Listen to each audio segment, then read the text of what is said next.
नमस्कार, मेरा नाम आलोक है। आप लाइव स्ट्रीज देख रहे हैं। Son of Malla VIP party के सुप्रीमो मुकेश सहनी ने अंतोगत्वा महागठबंधन का दामन थाम लिया। महागठबंधन में वो आ गए हैं। तेजस्वी यादव ने खुद उन्हें महागठबंधन में एंट्री दिलाई है और अब 3 सीटें मिल चुकी हैं, गोपालगंज, इसके अलावा झंझारपुर और फिर मोतिहारी। ये 3 सीटें जो हैं इस पर वीआईपी पार्टी चुनाव लड़ेगी। महागठबंधन में वो शामिल हुई है। आरजेडी ने अपने खाते से 3 सीटें दी हैं। हमारे साथ श्री पूजन झा जी हैं, बिहार के वरिष्ठ पत्रकार हैं, कई चैनलों में संपादक रहे, एडिटर इन चीफ रहे।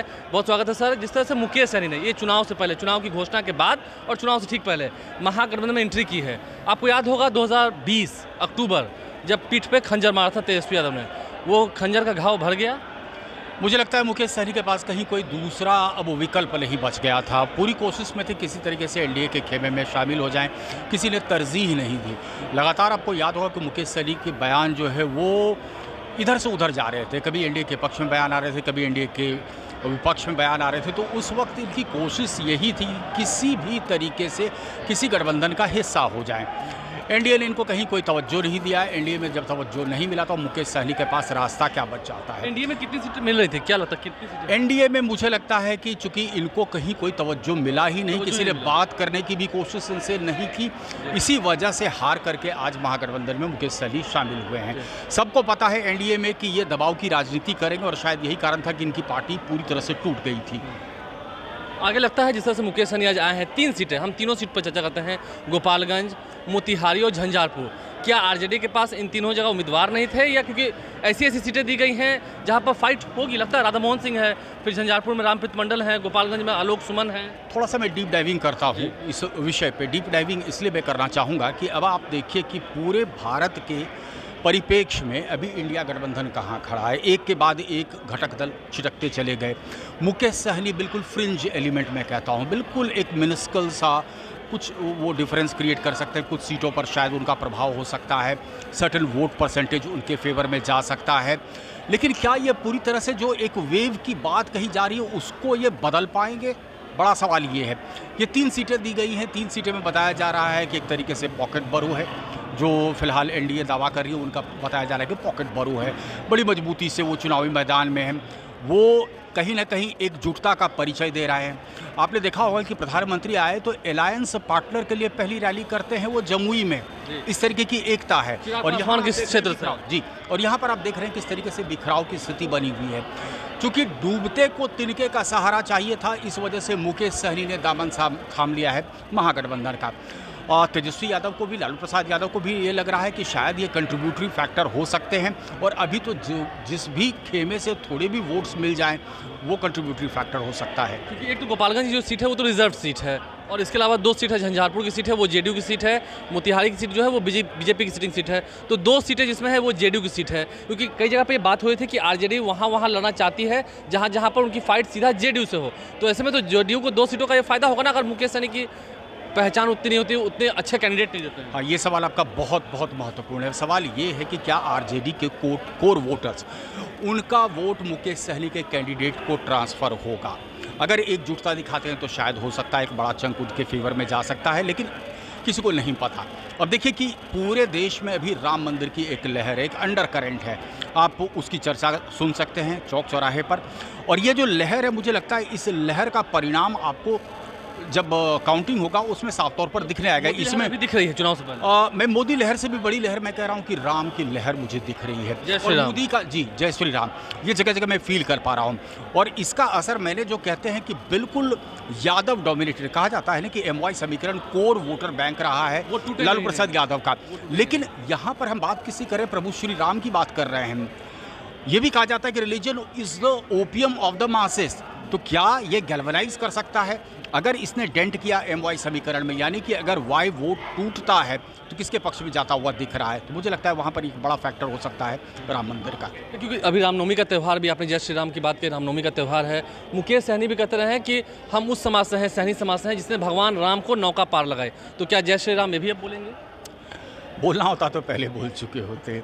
अब इनके लिए मतलब मुझे लगता है कि वक्त नहीं है बोलने का।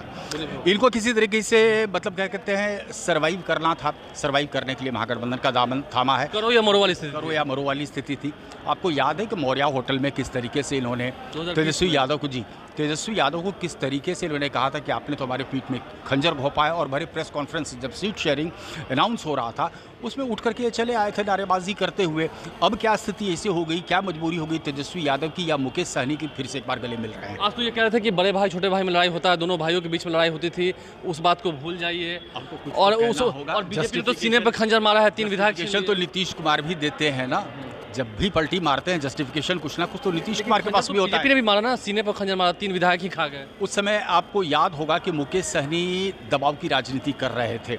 मुझे लगता है कि he was repaid back in the same coin उस वक्त। एक सवाल ये है कि बिहार की राजनीति की जब हम बात कर रहे हैं, चर्चा लंबी हो जाए से पहले ही हम उस पर भी बात करते हैं। पूर्णिया की सीट बीमा भारती के लिए तेजस्वी यादव सबसे पहले कहीं अगर प्रचार प्रसार करने गए तो बीमा भारती के लिए पूर्णिया गए, क्योंकि बीमा भारती जेडीयू की विधायक थी, आरजेडी में आ गई, उन्हें टिकट मिल गया। पप्पू यादव नॉमिनेशन कर चुके हैं, कह रहे हैं मैं नाम वापस नहीं लूँगा। कांग्रेस ने कहा कि मैं नाम वापस लेने के लिए, उधर जेडीयू से संतोष कुशवाहा। तो क्या बीमा भारती और पप्पू यादव की लड़ाई में इसमें फ़ायदा हो जाएगा जेडीयू को या एनडीए को? बिल्कुल बिल्कुल, मैं आपकी बात से पूरी तरह से इत्तेफाक रखता हूँ। मुझे दिख रहा है साफ तौर से कि इसमें एनडीए के कैंडिडेट, जदयू के कैंडिडेट को पूरी तरह से फ़ायदा पहुँचता हुआ मुझे दिख रहा है। क्यों? अब हम देखते हैं कि थोड़ा सा पप्पू यादव ठीक है 2019 में हार गए थे, मोदी की ज़बरदस्त लहर थी, लेकिन आप ये सोचिए कि बिना किसी पार्टी में रहते हुए कितनी बार पप्पू यादव ने जीत दर्ज की। दूसरी बात एक इमोशनल कलेक्ट वो इस्टेब्लिश करना शुरू कर रहे हैं। पहले से अपनी दावेदारी ठोके हुए थे, लालू प्रसाद यादव से मुलाकात करते हैं, उसके बाद दूसरे दिन वो अपनी पार्टी का विलय कर देते हैं कांग्रेस में। कहीं से आश्वासन तो मिला होगा पप्पू यादव को, और अब जब देख रहे हैं कि वहाँ से दूसरे कैंडिडेट को उतार दिया गया, तेजस्वी यादव उनके नॉमिनेशन में जाते हैं, भाषण देते हैं कि ये तो प्रचंड बहुमत से जीतेंगी, तो उसके बाद पप्पू यादव कहीं ना कहीं खुद को ठगा हुआ महसूस कर रहे हैं। लेकिन हम बता दें आपको कि कोसी और सीमांचल का जो क्षेत्र है वो इलाका है जहां पर पप्पू यादव का प्रभाव है। क्या अभी के हम जो युवा व्यूअर्स हैं हमारे वो जानना चाहते हैं, क्योंकि पप्पू यादव कहते रहे कि मैं 2 बार निर्दलीय जीता हूं। ठीक है, वो दौर कुछ और था। क्या अभी के समय यह संभव है कि कोई निर्दलीय जीत के आ जाए? क्योंकि एक तरफ जहां मोदी लहर है वहीं दूसरी ओर महागठबंधन की बात होती है, तो इसमें निर्दलीय जीत पाना ये कैसे? मैं जीत की बात नहीं कर रहा आलोक। सबसे बड़ी बात यह है कि पप्पू यादव बहुत बड़े स्पॉइल स्पोर्ट के रूप में उभरेंगे। महागठबंधन के लिए वो सिरदर्द बन चुके हैं। आपने कल सुना होगा जो बयान आया कांग्रेस के स्टेट प्रेसिडेंट का, एक तरीके से अल्टीमेटम दे रहे थे पप्पू यादव को। मैं सवाल खड़े करना चाहता हूँ कांग्रेस के जितने भी कद्दावर रहता है उनसे कि क्या कांग्रेस को इतनी शक्ति है कि वो स्ट्रिक्ट एक्शन पप्पू यादव के खिलाफ अभी लेंगे? क्या कांग्रेस को नहीं लगता है कि जो एक vote bank Pappu Yadav swing करा सकते हैं वो कहीं ना कहीं बिखर जाएगा? देखिए, यादव समाज में भी इस तरीके की बातें चल रही हैं कि पप्पू यादव तो हमारे समाज से आते थे, इनके साथ ऐसा धोखा क्यों हुआ? यानी कि यादवों का वोट बैंक टूटेगा? यादवों का वोट बैंक टूटे ना टूटे इतना तय है कि महागठबंधन की राह बहुत चुनौतीपूर्ण होने वाली है। पप्पू यादव बहुत फॉर्मिडेबल चैलेंजर के रूप में उभरेंगे। वो जीतेंगे या नहीं जीतेंगे इस पर मैं टिप्पणी नहीं कर सकता, और ये रास्ता प्रशस्त करता है एनडीए के कैंडिडेट के लिए। एक अंतिम सवाल मैसेज जुड़ा हुआ, आप कह रहे हैं जीतेंगे कि नहीं जीतेंगे, कंफर्म नहीं है, बात भी सही है, अब तो मतदाता मालिक हैं, देखना होगा। लेकिन ये बात होता है कि आरजेडी की राह है, उन्होंने मुश्किल कर दी। अगर वो नहीं जीतेंगे तो आरजेडी को जीतने भी नहीं देंगे। बिल्कुल, मैं आपकी बात से पूरी तरह से इत्तेफाक रखता हूं, और बार बार ऐसे भी आरोप जिस समाज से आती हूँ उस समाज की भी बात होगी, तो फिर यादव समाज की भी बात होगी। बिल्कुल, यादव समाज की, और एक बड़ा साइजेबल वोट बैंक है। और आपने देखा होगा पिछले कई चुनाव में 90 के दशक से आप अगर गौर करें तो ये वोट बैंक बड़ा इंटैक्ट वोट बैंक है। इसमें कहीं किसी तरीके से सेंध कोई नहीं लगा पाया।